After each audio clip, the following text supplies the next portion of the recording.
Assalamualaikum warahmatullahi wabarakatuh. Perkenalkan, nama saya Ratni dengan NIM A1A12410. Di sini saya akan mempresentasikan PowerPoint saya yang berjudul Dinamika Kependudukan Migrasi Tenaga Kerja dan Dampaknya Terhadap Pasar Kerja serta Kesejahteraan Rumah Tangga di Provinsi Sulawesi Tenggara. Perspektif Ekonomi Regional. Pertama, ada latar belakang tekanan demografis. Provinsi Sulawesi Tenggara mengalami pertumbuhan penduduk yang terus meningkat, menciptakan tekanan besar terhadap sistem pendidikan, kesehatan, infrastruktur, dan khususnya pasar kerja regional. Dominasi sektor informal. Pasar kerja lokal masih didominasi sektor informal dan pertanian subsisten. Keterbatasan akses pendidikan vokasional membuat banyak angkatan kerja tidak mampu bersaing dalam sektor formal. Migrasi sebagai adaptasi. Kondisi ini mendorong migrasi tenaga kerja balik ke luar daerah maupun ke luar negeri sebagai strategi adaptasi rumah tangga dalam memenuhi kebutuhan ekonomi dan meningkatkan taraf hidup. Pengangguran struktural.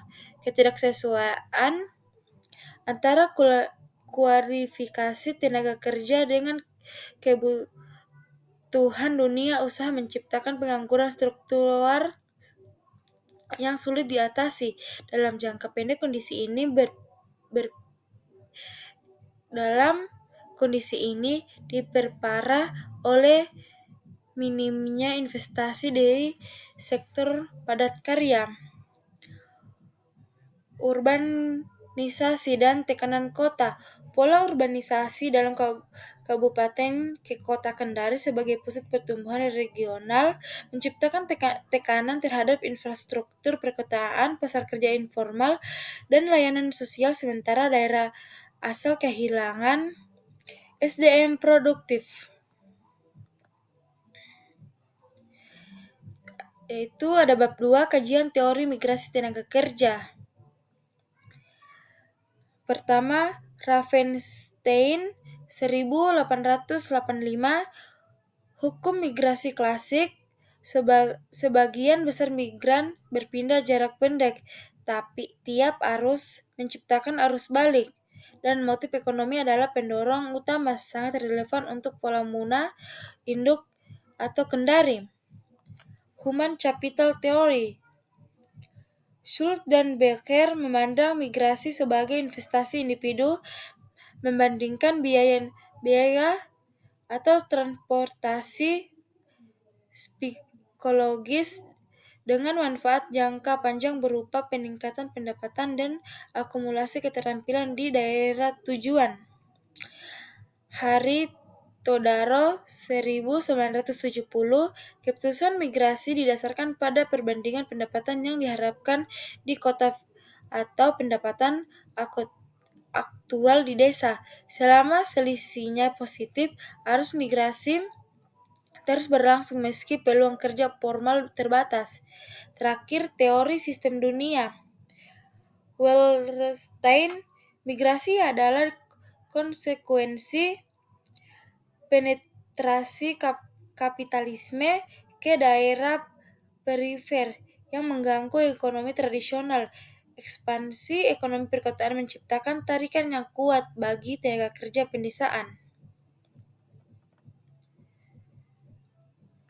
Bab 2 ada juga remitansi dan dualisme pasar kerja. Dampak konsumsi. Peningkatan konsumsi keluarga penerima mendorong pertumbuhan ekonomi lokal melalui efek multiplier. Dampak investasi.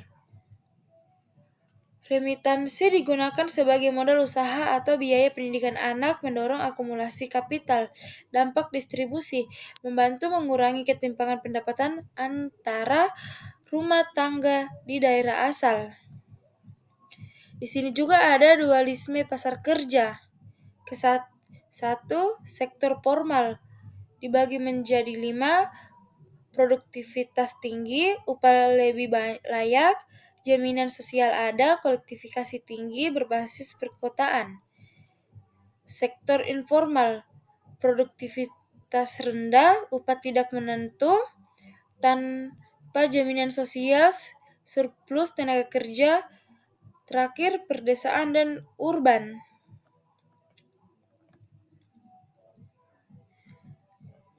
Analisis tematik. Kondisi pasar kerja lokal, lapangan kerja di Muna Induk masih cukup namun terbatas di sektor informal berpenghasilan rendah tanpa jaminan sosial. Faktor pendorong migrasi, perbedaan upah kota dan desa adalah pendorong utama diperkuat faktor non-ekonomi, akses layanan pendidikan dan gaya hidup.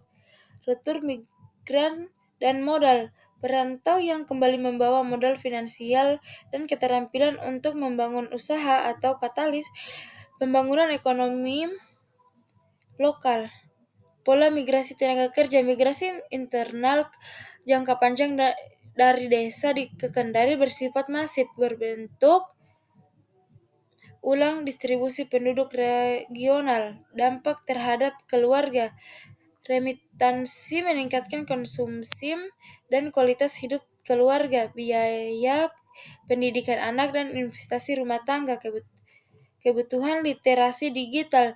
Di era industri 4.0, literasi teknologi bukan lagi nilai tambah melainkan kebutuhan mendasar atau BLK perlu mengadaptasi kurikulum. Temuan dan diskusi. Dualisme pasar kerja serta menunjukkan dualisme klasik. Sektor informal pedesaan menyerap banyak tenaga kerja namun dengan kualitas kerja rendah. Insentif kuat mendorong migrasi ke Kendari sebagai pusat pertumbuhan. Retur migrat atau agen lokal. Retur migrat yang membawa modal dan keterampilan berpotensi jadi wirausahawan lokal dan agen pembangunan. Konsep circular migration ekonomi relevan untuk redistribusi kapital desa dan kota.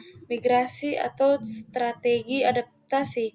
Migrasi bukan sekedar fenomena demografis, ini adalah keputusan ekonomi regional. Ketika pekerjaan lokal ada namun upahnya rendah, pindah ke kota adalah pilihan optimal bagi rumah tangga. Terakhir ada urgensi transformasi digital. Mismatch keterampilan digital adalah hambatan struktural terbesar. BLK harus berevolusi, kurikulum, coding, dan platform digital perlu menjadi bagian pelatihan vokasional utama. Terakhir ada kesimpulan dan rekomendasi. Kesimpulan dibagi menjadi 5. Pertama, pasar kerja Muna Induk masih menyerap tenaga kerja melalui sektor informal, namun kualitas dan upah belum memadai. 2.